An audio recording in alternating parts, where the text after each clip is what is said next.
अल्लाह ताला की दरगाह तो जिन्हों आप अपनी बोली है, जिमें कोई किसी को पानी कहता है, किसी को वाटर कहता है, कोई नीर कहता है, कोई जल कहता है, उसकी जो विशेषता है वो एक ही है।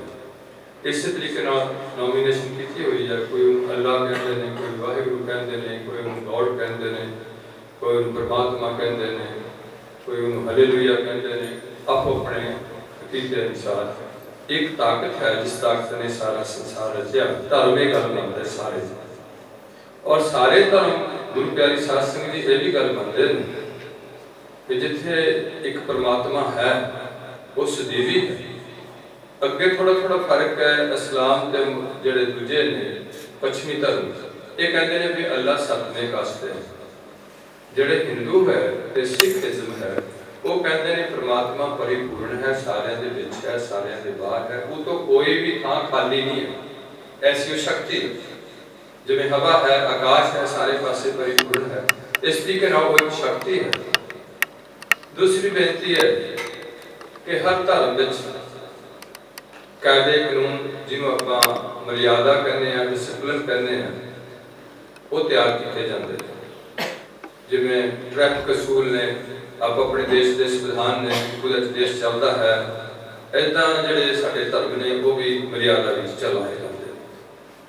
दूसरी बेनती है कि हर धर्म जिहड़े धर्म शुरू होए पैगंबरां तो, अवतारां तो, गुरुआं तो, भगत जनां ने जिहदे च योगदान पाया, पीरां फकीरां ने योगदान पाया, ये गल सारे मानते हैं कि परमात्मा है, वाहिगुरू अल्लाह गॉड है, वो लोग मानते हैं। दूसरी गल सारे धर्म ये गल कहते हैं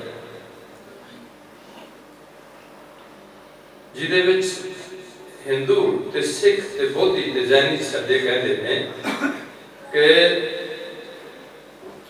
84 लाख जून की गिनती की हुई। श्री गुरु ग्रंथ साहिब जी 84 लाख जून की मैंशन की, 84 लाख जून अबाई मानस को प्रभ दे वड्याई। इस पौड़ी ते जो ना चुकै सो आए जाए दुख पाए। धर्म ये गल मनते हैं, इस्लाम ते ईसाईयत ते पारसी ये मनते होंगे। मैं कोई फिलोसफर नहीं है, मैं कोई किसी धर्म को ज्यादा जानता नहीं है, पर ये जरूर मनते हैं कि सच बोलो। सारे मिशन ये गल कहते हैं कि सच बोलो।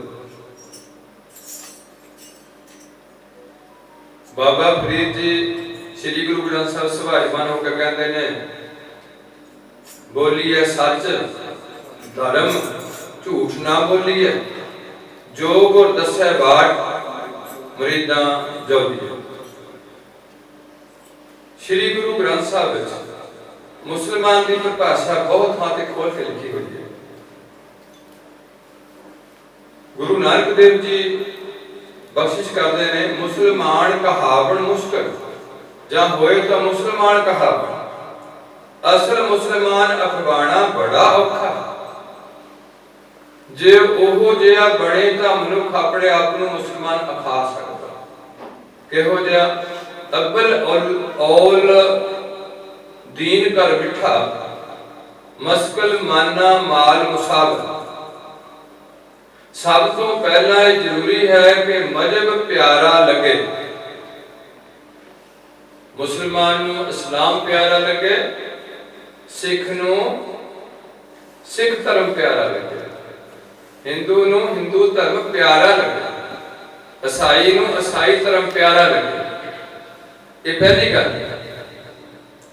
दूसरी है, जिवें किसी जंगाली चीज नूं असीं उहनूं रेग मार नाल घसाने, उहदा जंगाल लाने, इस तरीके नाल अपनी कमाई का जिहड़ा असीं कमाई कीती है धन लोड़ बंदियां नाल वंड के वरते, अपने रोजगार वास्ते भी रखे ते लोड़ बंदे की मदद भी करे। श्री गुरु नानक देव जी का सिद्धांत है किरत करनी, एक परमात्मा का नाम जपना, किरत भी ईमानदारी की करनी, ठगी ठोरी की नहीं करनी।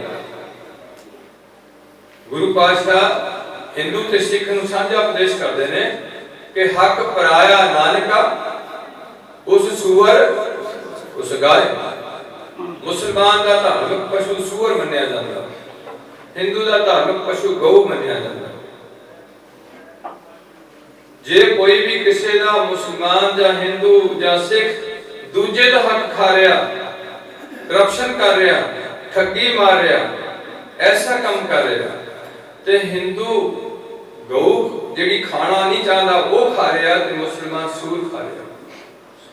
सो मैं दूर नहीं जाना, लोड़ बंदियां ना बन के सके, कदे भी परमात्मा की दी हुई माया का हंकार ना करे, माया का हंकार ना करे भी मैं पता नहीं कितना बड़ा। इतने बहुत बड़े बड़े बंदे आए जिन्हों की रावण वर्गे की लंका जी सारी सोने की पई, ऐसा सिद्धांत, पर आज कुछ नहीं लगता। दूसरी बेनती है कि अगला धर्म सारे गल मानते हैं कि कदे भी किसी का हक नहीं खाना, एक परमात्मा से सिदक रखना, मेहनत करनी, झूठ नहीं बोलना।